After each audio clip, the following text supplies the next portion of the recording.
Disclaimer: I am just a humble Genshin Impact fan. I do not own any of the rights to Genshin Impact, or any of the content within it, such as the lore books. Those specifically belong to Hoyoverse.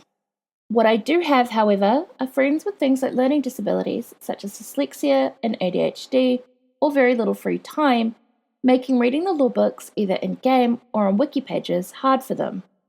Our solution to these problems has been for me to make these recordings so that they can listen to them and still get to enjoy Genshin lore like the rest of us. I have chosen to upload these recordings to YouTube as a way of sharing them with other fans within the community who might be in similar situations. I am admittedly no voice actress, trained narrator, or video editor, but I have tried my best, so please be gentle with me. Therefore, without further ado, let's get into today's story. Scroll of Streaming Song. A torn page discovered in the desert ruins and retrieved by researchers from the Vahumana School of the Academia. The author of the page has yet to be confirmed. Volume 1. Found in the House of Daena. When the mistress of Pushpavatika heard of this, she did not hesitate to humble herself. Resolute, she descended upon the grand palace of with the intention of testing the princess's wisdom. Countless maids, servants, and escorts surrounded the ever-gleaming princess, all dressed in fine linen and silk, like thousands of daytime stars wreathed only in the shining moon. Herbad of Heravitat Taffazoli's remarks. There is a mistranslation here. The word silk in the last sentence should be translated as a textile that no one had ever seen before, so as not to lead the reader to confuse it with Liwei's regional specialty. Additionally, the grand palace mentioned in the second sentence is not a true palace in the original text, nor does it refer to any actual building. Rather, it refers to a land where the divine is present. It would seem that the researchers of Vahumana who undertook the translation of this volume did not really understand the language of that era, but I shall earnestly annotate this document all the same. The sweet fragrance lingered on the princess on that hedge, garden, battlefield, like a stream winding around the shattered silver moonlight under the shade of a tree. From ancient times till now, none have ever beheld such beauty as this, just as none have ever witnessed the descent of morning frost in the 7th month. Herbad of Heravitat Taffazoli's remarks. The word in the first sentence, of which the meaning cannot be determined for the time being, could also be translated as farmland or cemetery. Herbad of Vahumana Yashita's remarks. Many thanks to you for your comments, Master Taffazoli. Now we're even more confused as to who the author of this book is writing about. Thus the mistress of Pushpavatika spoke. Praise be to the Winged One, Lord over all the kingdoms in the land. I am a spirit created at the beginning. I am a flickering illusion. I am the shimmering light that flows from the eyes of the Creator. People in far-flung lands sing praises of your wisdom. I wonder then if you could help me to unravel something that has long bewildered me. I will give you these spices, gold, and precious stones as a token of my appreciation, if you can solve my 3 riddles. That princess of answered thusly. Praise be to the Winged One, the truth that rules over all the kingdoms of the land. I am the owner of yesterday and the master of tomorrow morning, but never have I seen beauty and elegance such as yours. Mistress Pushpavatika, whatever doubts you may harbour in your mind, you may raise them with me without reservation. For these spices, gold, and precious stones, even when added together, cannot compare to the value of imparting knowledge. Volume 2. Found in the House of Daena. Thus the mistress Pushpavatika spoke again. Benevolent princess, if your sincerity is true, then allow me to recite the first riddle. What is cold as the dead while alive, yet gives warmth upon death? That princess of answered thusly. You speak of the fragile rose of late spring. Even when covered in thorns, her beauty shines through. Her flowers plucked to make perfume, her stems dipped into the wicks of oil lamps. Lovers throughout history have been smitten by her, and even the king in red admires her beauty. But the rose has never pined for anyone. She merely withers with the new moon and morning dew. The mistress of Pushpavatika secretly approved, yet her beautiful face remained as calm as ever. Taking a casual step forward, she recited the second riddle. So said the mistress of Pushpavatika. O wise princess, you have answered my first riddle.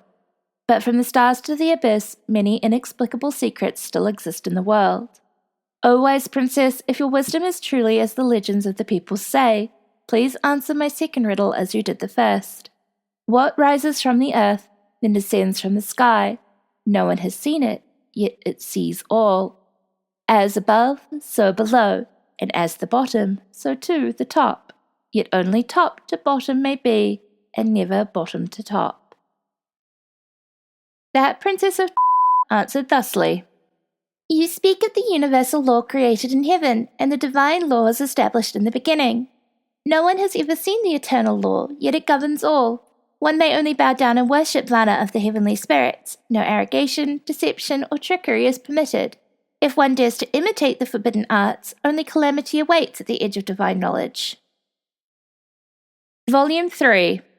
Found in the House of Daena. The mistress of Pushpavadika almost jumped for joy, but her beautiful face remained cold. Bowing ever so slightly, she recited her third riddle.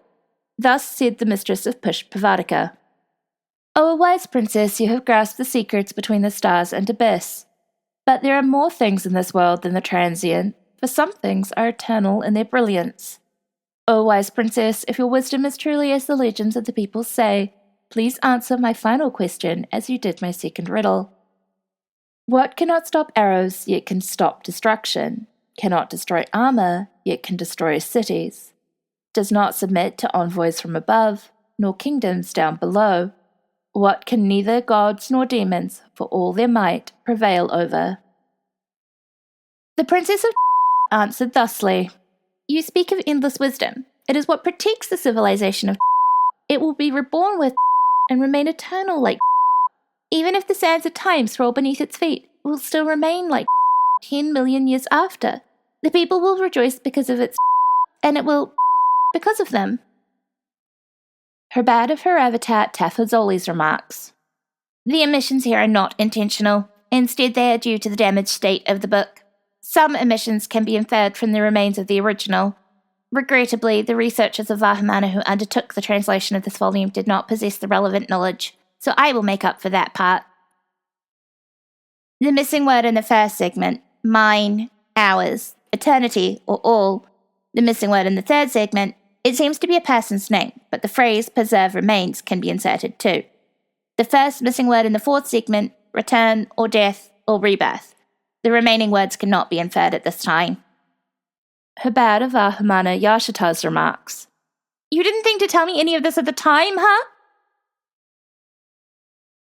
The princess had answered all three riddles, and no secrets could stymie her.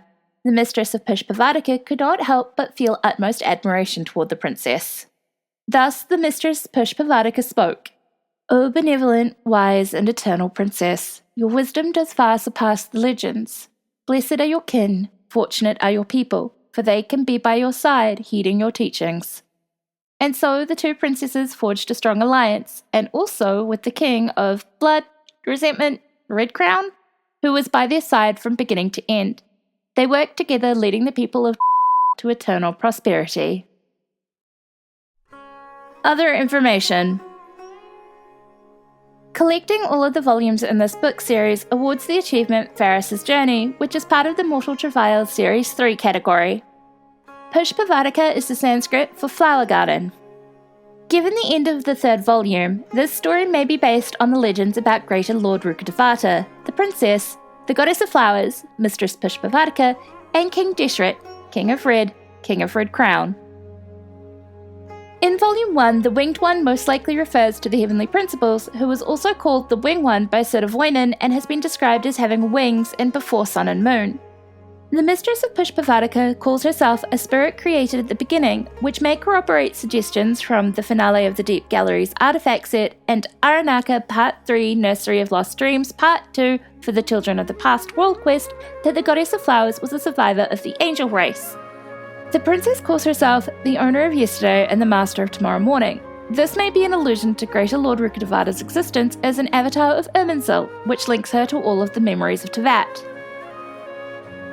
In Volume 2, the phrase arrogation is best known for its usage in the game's opening cutscene by Asmodee, the sustainer of heavenly principles, during her confrontation with the travelling twins. Also in Volume 2, the forbidden arts may refer to the art of Chemia or some aspect of how it works. Venti suggests in his About Albedo that the practice of the art of Chemia was among the reasons why Khaenri'ah was destroyed during the Cataclysm 500 years ago. Other names.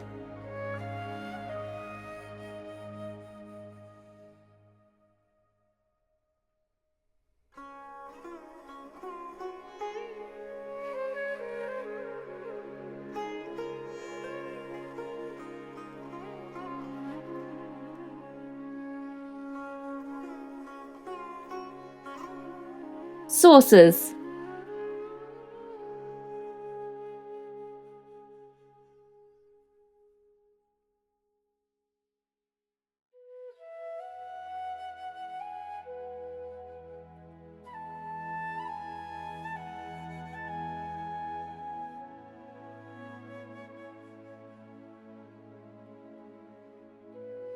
If you made it this far, thank you so much for watching. Ad Astra Abyssosque.